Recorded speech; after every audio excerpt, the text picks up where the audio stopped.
चलिए जी, commandant Adda academy के एक और वीडियो के साथ मैं उपस्थित हो रखा हूँ, विमल रावत, इंग्लिश फैकल्टी।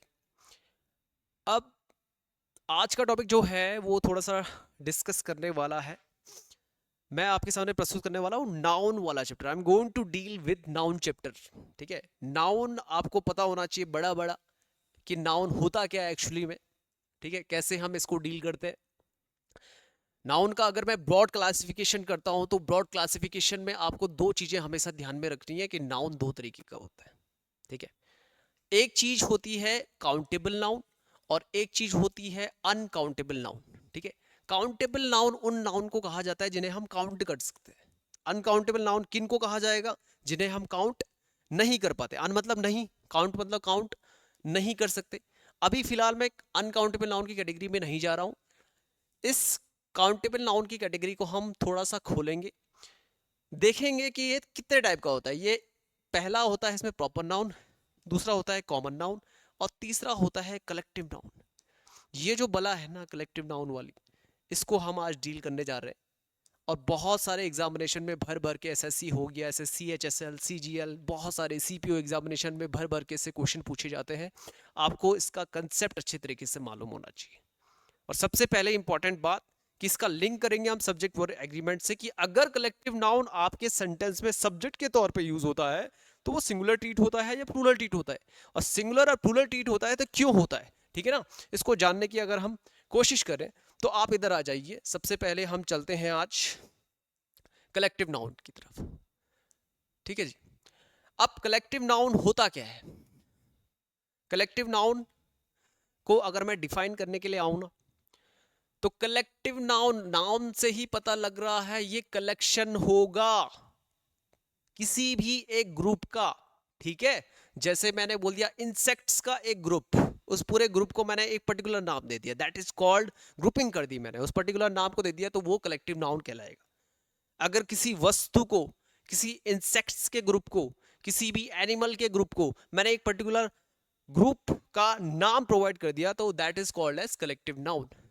ठीक है ना, किसी भी प्लेस का बोल सकता हूं, किसी भी एनिमल को बोल सकता हूं, किसी भी इंसेक्ट को बोल सकता हूं। ठीक है, याद रखना है कलेक्टिव नाउन का स्ट्रक्चर कैसे होता है। सब्जेक्ट वर्ब एग्रीमेंट से अगर मैं इसे कनेक्ट करने की कोशिश करूंगा इस चैप्टर को, तो आपको ये ध्यान देना है, इस बंदे ने यहां पे लिखा है structure of collective noun, that is a n plus, यहां पे हम कलेक्टिव नाउन का यूज कर रहे हैं, फिर ऑफ का यूज करते हैं, और लास्ट में इसने एक वर्ड यूज किया है यहां पे पीसीएन। तो पीसीएन क्या है? पीसीएन है भाई साहब आपका प्लूरल काउंटेबल नाउन। आपने कई बार सुना होगा कि अ हर्ड ऑफ कैटल, CATTLE, या फिर अ हर्ड ऑफ कैटल्स, LES। क्या यूज करूंगा मैं इसमें कि एक हर्ड जो था, कैटल के ग्रुप को कहा जाता है क्या? हर्ड। और हर्ड को ही हम क्या कहते हैं यहां पे? Collective noun. यहां पे ध्यान देना, स्ट्रक्चर को फॉलो करते हुए हम अपने सेंटेंस में as a subject collective noun को यूज करेंगे। जैसे इसने बोला आर्टिकल AN यूज करेंगे, किससे पहले? कलेक्टिव नाउन से पहले। सर जी हमने कलेक्टिव नाउन का यूज कर दिया आर्टिकल AN, यहां पे ए यूज हुआ है क्योंकि हर्ड को हिंदी में बोला जाता है हर्ड, इस तरीके से। हॉ क्या होता है? Consonant sound. कॉन्सोनेंट साउंड से पहले हम ए आर्टिकल का यूज करते हैं, इसलिए ए और एन ऑब्लिक में दिया है। अ हर्ड ऑफ कैटल बोलूंगा या फिर कैटल्स बोलूंगा, आपको पता होना चाहिए नाउन में कुछ वर्ड्स इस तरीके से होते हैं जो कि अपने आप में सिंगुलर भी होते हैं और प्लूरल भी होते हैं। ध्यान देना मेरी बात को, यहां पे एक वर्ड उनमें से क्या है? कैटल है। कैटल का प्लूरल कभी भी कैटल्स नहीं होता, इसलिए इसका PCN यानी कि प्लूरल काउंटेबल नाउन भी क्या होगा? कैटल ही होगा। तो मैं कल के दिन क्या बोलूंगा? अ हर्ड ऑफ कैटल, ऐसा नहीं बोलूंगा a herd of cattles was grazing on the field, no, गलत हो जाएगा। ठीक है, तो क्या बोला जाएगा? A herd of cattle was grazing on the field. क्या बोल रहा है? या फिर इज और आर क्रॉसिंग द रोड, कुछ भी बोल सकता हूं। मैंने बोला is oblique are crossing the road, road को क्रॉस कर रहे हैं। कौन क्रॉस कर रहा है? कैटल क्रॉस कर रहा है या फिर उनका हर्ड, उनका ग्रुप उनका ग्रुप टॉस कर रहा है, और उनके ग्रुप कितने हैं, एक है या एक से ज्यादा? ए और एन किसको रिप्रेजेंट कर रहा है? कार्डिनल एडजेक्टिव के वीक फॉर्म वन को रिप्रेजेंट करता है। तो इस वन की वजह से इस पर्टिकुलर चीज को हम क्या लेके चलेंगे, इस कलेक्टिव नाउन को हम सिंगुलर लेके चलेंगे, और सिंगुलर के साथ हम इस का यूज करेंगे, आर का यूज नहीं करेंगे। क्लियर है बात? ये ध्यान देना, इतना क्लियर हो जाना चाहिए। अब इसके बाद मैं क्वेश्चंस में आऊंगा, स्ट्रक्चर आपका बिल्कुल क्लियर है। पीसीएन मैंने आपको बता दिया, प्लूरल काउंटेबल नाउन को बोलते हैं। सिंगुलर काउंटेबल नाउन यानी कि एससीएन का मैंने यूज नहीं किया है। जब भी यूज करोगे आप पीसीएन का ही यूज करोगे, ध्यान देना, ठीक है। चलिए जी, अब थोड़ा सा आगे बढ़ते हैं। कुछ क्वेश्चंस मैं आपके सामने लेकर आया हूं कलेक्टिव नाउन के ऊपर। ध्यान से इनको पढ़ना, पॉज करना वीडियो को, और देखना कि आपका आंसर सही जाता है या नहीं जाता। फिलहाल के लिए पहला क्वेश्चन यहां पे देखो क्या लिखा है। I was roaming around in the evening time, मैं इवनिंग टाइम में रोम अराउंड कर रहा था, एंड आई सॉ, मैंने देखा, अ dash of stars in the sky, मैंने आसमान की तरफ देखा, और मैंने क्या देखा कि dash of stars. A article आ चुका है भाई साहब, यहां पे क्या आ जाएगा, ए आर्टिकल आ चुका है, इसको क्लीन करना पड़ेगा, सॉरी। ए आर्टिकल आ चुका है, ए और एन आर्टिकल में से कोई एक चीज यूज करेंगे, फिर इसने डैश बोल दिया, इस डैश की जगह हमने क्या बनना है, कलेक्टिव नाउन बनना है। अब कलेक्टिव नाउन स्टार्स के लिए क्या यूज होता है, ये ध्यान रखना। स्टार्स के लिए, हर एक चीज के लिए अलग अलग कलेक्टिव नाउन डिफाइन किए गए हैं, जो आपके एग्जामिनेशन पॉइंट ऑफ व्यू से बहुत इंपॉर्टेंट है, आगे उनको भी डील करेंगे। फिलहाल आप ये ध्यान रखो, अगर कहीं पे आपको स्टार्स दिख गया तो इसके ग्रुप को क्या कहा जाता है, इसके ग्रुप को कहा जाता है कॉन्स्टिलेशन। क्या कहा जाता है, कॉन्स्टिलेशन, पहला। दूसरा, आप इसके लिए गैलेक्सी भी यूज कर सकते हो, गैलेक्सी, ठीक है, गैलेक्सी। तीसरा, अगर झुंड में है तो आप इसके लिए क्लस्टर भी यूज कर सकते हो, क्लस्टर। तो आप क्या क्या बोल सकते हो, I saw a constellation of stars, या फिर I saw a Galaxy of stars, या फिर I saw a cluster of stars. समझ में आ गया? तो अगर ये तीनों चीजें आपको पता है तो आप एग्जामिनेशन में टिक मार के आ सकते हो कौन सा आंसर आपका सही है। वो बहुत सारे ऑप्शन देगा, 4 ऑप्शन देगा, चारों में से, इन तीनों में से कोई एक होगा, आप एक को टिक मार के आगे बढ़ सकते हो। समझ में आ रही बात?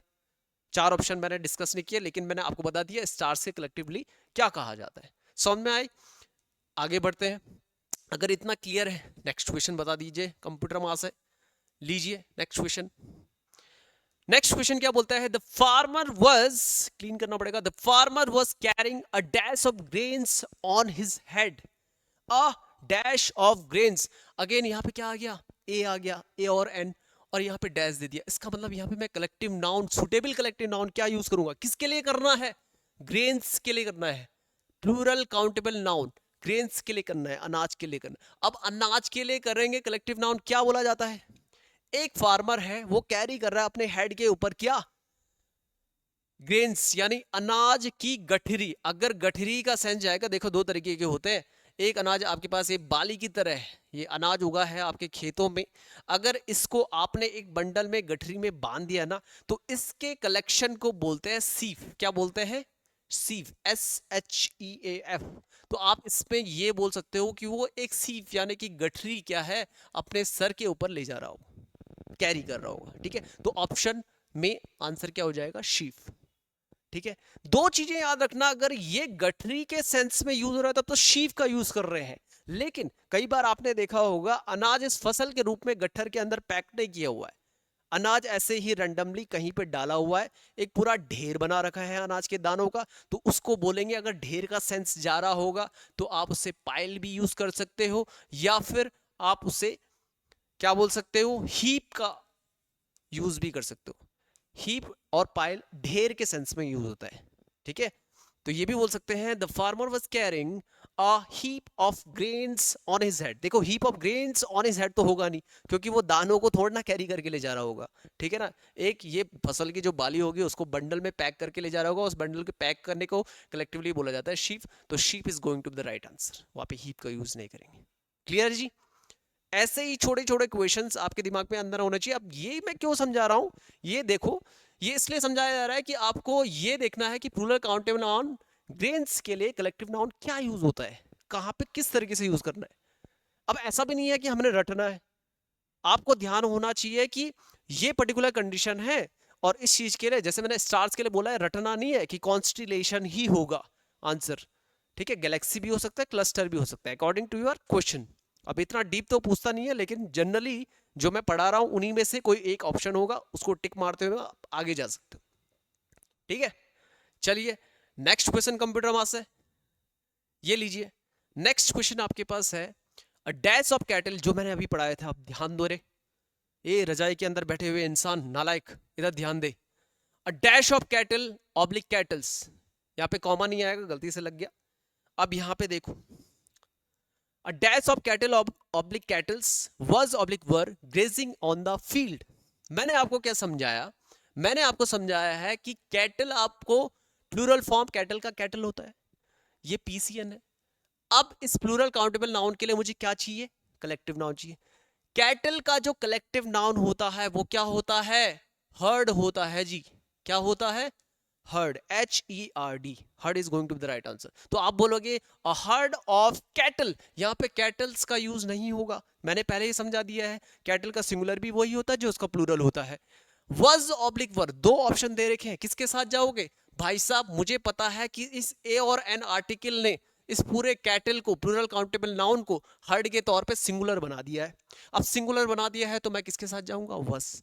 यहां से क्लियर हो गया है कि कलेक्टिव नाउन अगर सब्जेक्ट के तौर पे यूज हो रहा है तो आप उसे कैसे ट्रीट करोगे, सिंगुलर ट्रीट करोगे, ठीक है। तो वर के साथ नहीं जाएंगे, वज ग्रेजिंग ऑन द फील्ड, यानी कि इन द फील्ड, वो घास चर रहे थे मैदान के अंदर। समझ में आ रही बात। चलिए जी next question, next question computer मास है, ये चीज यहां पे क्या बोलता है, द क्रू मेंबर्स, क्या बोला, the crew members was controlling a dash of ships in the high tide sea. High tide sea चल रहा है, क्रू मेंबर्स क्या करने की कोशिश कर रहे हैं, कंट्रोल करने की कोशिश कर रहे हैं। क्या करने की कोशिश कर रहे हैं, कंट्रोल करने की कोशिश कर रहे हैं शिप्स को, बहुत सारे शिप्स को। और शिप्स यानी कि प्लूरल काउंटेबल नाउन, यहाँ पे क्या बना, शिप्स। शिप्स के ग्रुप को क्या कहा जाता है, शिप्स के ग्रुप को कहा जाता है फ्लीट। आपको पता होना चाहिए, शिप्स के ग्रुप को फ्लीट कहा जाता है। तो आंसर मैं बता रहा हूं, मैंने चार ऑप्शन नहीं दिए, लेकिन चार ऑप्शन में से एक ऑप्शन फ्लीट होगा, तो आपको जाना है फ्लीट के साथ। अब फ्लीट ऑफ शिप्स बोला जाएगा इन द हाई टाइड सी। समझ में आ गई बात। तो अब ये क्वेश्चन कब हो पाएंगे, जब आपको पता रहेगा कि शिप्स के कलेक्टिव नाउन को क्या बोला जाता है। शिप के कलेक्टिव नाउन को बोला जाता है फ्लीट।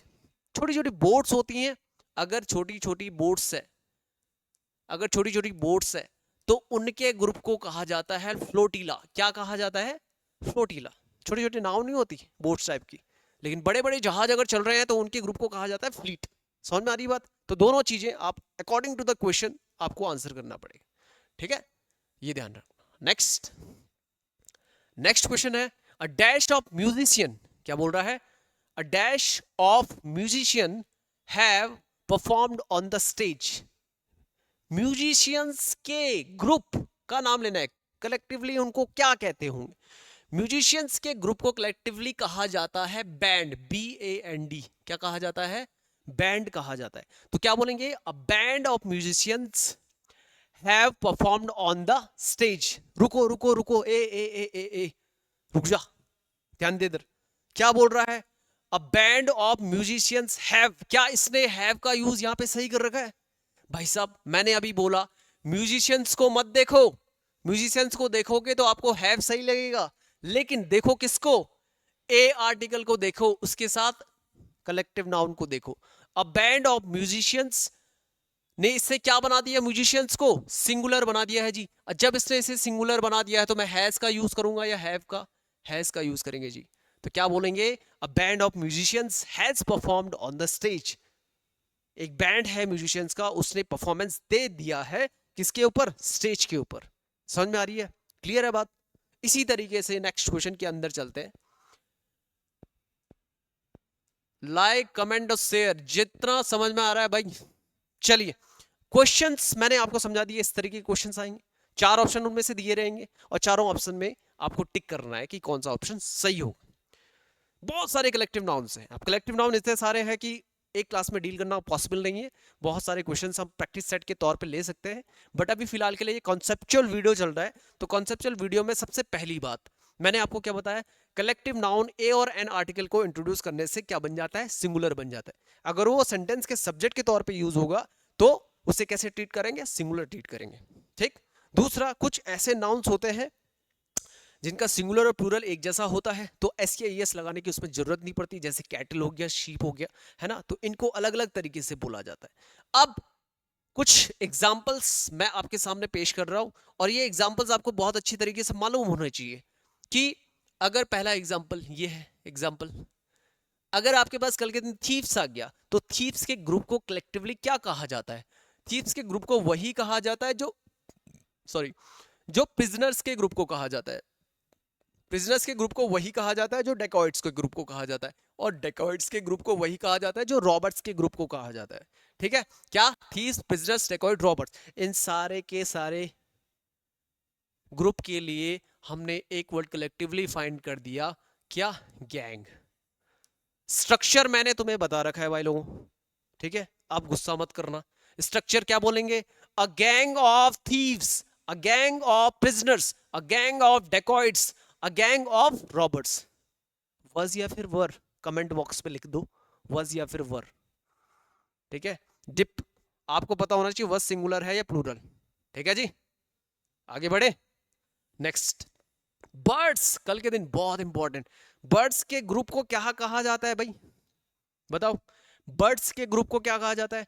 जब भी बर्ड्स के ग्रुप को कहने की बात आ गई कलेक्टिव नाउन, उसको कहा जाता है फ्लॉक, FLOCK। मूवमेंट कंडीशन में ज्यादातर फ्लॉक का यूज किया जाता है बर्ड्स के ग्रुप के लिए। ठीक है, याद रखना, उसके ग्रुप को कहते हैं फ्लॉक। नेक्स्ट बता दो, कंप्यूटर मास है जी, मेन जो चीजें हैं। कैटल अभी डिस्कस कर लिया है, हर्ड कहते हैं इसे, डिस्कस करने के लिखने की जरूरत नहीं है। नेक्स्ट, डांसर्स के ग्रुप को क्या कहते हैं? डांसर्स के ग्रुप को कहा जाता है, देखो देखो देखो देखो देखो देख देख देख इधर, स्किप मत कर रहे वीडियो, इधर देख, इधर देख। डांसर्स आ गया, डांसर्स के ग्रुप को क्या कहते हैं? देख, डांसर्स के ग्रुप को कहा जाता है TROUPE, ट्रूप। स्पेलिंग देख ले, स्पेलिंग। कैकोग्राफिस्ट हूं मैं, मेरी थोड़ा सा जो राइटिंग है वो बेकार है, कैकोग्राफिस्ट बोलते हैं उसे जिसकी राइटिंग थोड़ा सा बेकार होती है। ट्रूप, TROUPE, इसलिए चिल्ला चिल्ला के बोल रहा हूं स्पेलिंग। डांसर्स के ग्रुप को कहा जाता है ट्रूप। और एक ट्रूप आपने ये सुना होगा, TROOP। ठीक है, इस ट्रूप, ये जो कलेक्टिवली डिफाइन करता है वो डांसर्स के ग्रुप को डिफाइन करता है, ये वाला ट्रूप, याद रखना, स्पेलिंग पता होनी चाहिए। लेकिन ये जो ट्रूप है ना, वो दल को शो करता है, और दल क्या होता है? कुछ लोगों का समूह, कुछ पशुओं का समूह। ठीक है, लोगों का समूह, यानी कि सोल्जर्स की अगर मैं बात करूंगा, लायंस के लिए भी हम ट्रूप का यूज करते हैं, मंकीज के लिए भी ट्रूप का यूज करते हैं क्योंकि दल में रहते हैं। तो मैं बोलूंगा a troop of monkeys, a troop of lions, a troop of soldiers भी बोलते हैं। क्या बोलते हैं? सोल्जर्स के लिए भी ये यूज किया जाता है। समझ में आ गया? लेकिन जब भी TROUPE की बात करूंगा तो PE वाला क्या होगा? डांसर्स के लिए यूज होता है। समझ में आ गई बात? ठीक है, ये दोनों चीजें आपस में कंफ्यूज मत करना कल के दिन, वो इसके नीचे जरूर इसको देगा या फिर इसके नीचे जरूर इसको देगा। टिक मार के आप इस वाले को आ जाओगे, डांसर्स पूछा गया होगा। ठीक है ना, तो आपको ये अच्छे से पता होना चाहिए। अब मैंने क्लियर करा दिया है, आप कोई घबराने वाली बात तो है नहीं। नेक्स्ट हो जाता है म्यूजिशियंस। म्यूजिशियंस अभी बताया था, म्यूजिशियंस के ग्रुप को क्या कहते हैं? म्यूजिशियंस के ग्रुप को कहते हैं बैंड। ठीक है, कलेक्टिवली उनके ग्रुप को कहा जाता है बैंड। ठीक है जी, नेक्स्ट कंप्यूटर मास है। सिंगर्स, सिंगर्स के ग्रुप को क्या कहा जाता है? अगर सिंगर्स का ग्रुप आ गया तो सिंगर्स के ग्रुप को कहा जाता है क्या? CHOIR, choir। A choir of singers has oblique have reached here। क्या बोलेंगे? Has reached here. लेकिन सिंगर्स के ग्रुप को क्या बोला जाएगा? क्वायर। याद रखना, म्यूजिशियन और सिंगर्स अलग अलग है। म्यूजिशियंस के ग्रुप को मैंने क्या कहा रे? म्यूजिशियंस के ग्रुप को बैंड बोला है।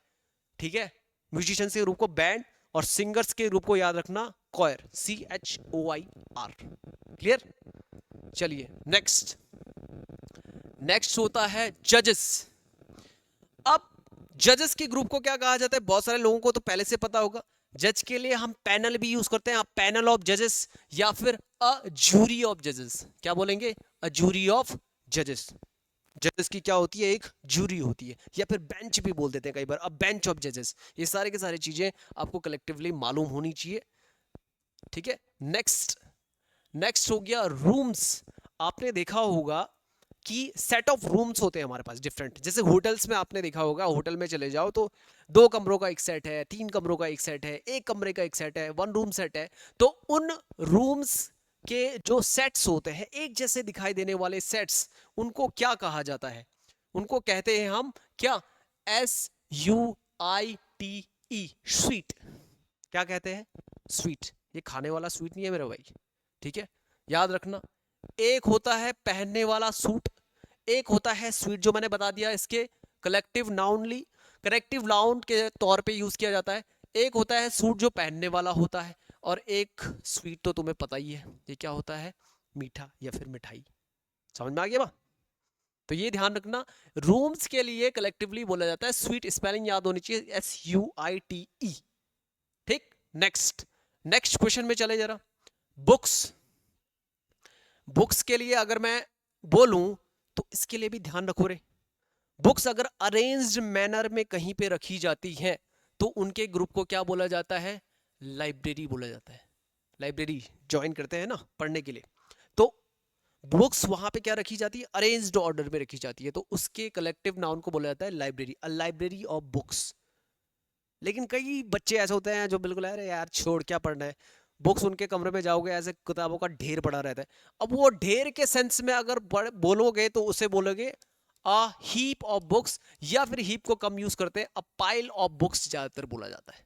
अगर ये ढेर का सेंस दे रहा है तब आप पाइल का यूज कर सकते हो, अगर वो अरेंज्ड मैनर में है तब आप लाइब्रेरी का यूज कर सकते हो। समझ में आ रही बात? क्लियर है? और भी है कुछ? ठीक है, ये देखिए, ये बोल रहा है यहां पे शॉट्स, एरोज, स्टोन्स और मिसाइल्स। ध्यान रखना, ये शॉट्स जो होते हैं, एरोज जो होते हैं, स्टोन्स जो होते हैं, मिसाइल जो होते हैं, ये ध्यान दो, आप एक स्टेज के ऊपर परफॉर्म कर रहे हो। ये पूरा आपका एक पर्टिकुलर स्टेज है, इस स्टेज के ऊपर आप परफॉर्म कर रहे हो, ठीक है? बहुत सारे दर्शक लोग यहाँ पे आपको बहुत सारी तादाद में देखने के लिए आए हैं, ठीक है? लेकिन उनको आपका परफॉर्मेंस बिल्कुल रद्दी लगा, बेकार सा लगा। उन्होंने आपके ऊपर किसकी बौछार कर दी भाई? पत्थरों की बौछार कर दी। अगर सेंस बौछार का जाएगा तो इनके लिए कलेक्टिव नाउन आप किसका यूज करोगे? वॉली का यूज करोगे। किसका यूज करोगे? वॉली। क्या बोलोगे? A volley of shots, a volley of arrows, a volley of stones, a volley of missiles. ठीक है, दागी गई volley of missiles for fired on the Pakistan. ठीक है, इस तरीके से बोला जाएगा। समझ में आ गई बात? वॉली का यूज करेंगे। अब एरोज का केस थोड़ा सा डिफरेंट है, क्वीवर भी इसके लिए यूज होता है लेकिन स्टैटिक कंडीशन के लिए, ठीक है ना? वो देखा नहीं आपने रामलीला में? अभी देखा होगा, राम लक्ष्मण जी के पीछे जो कमान में रखने वाला तीर कमान, कमान में जो तीर रखे जाते हैं उस कमान को क्या बोला जाता है? क्वीवर बोला जाता है। तो एरोज के लिए एक और है क्वीवर, वो स्टैटिक कंडीशन में। लेकिन अगर वो मोशन कंडीशन में एरो यानी कि बाणों की बौछार कर दी जाए तो उस समय उसे क्या बोलेंगे? वॉली बोलेंगे। ठीक है, वॉली क्या होता है? बौछार के सेंस में यूज होता है।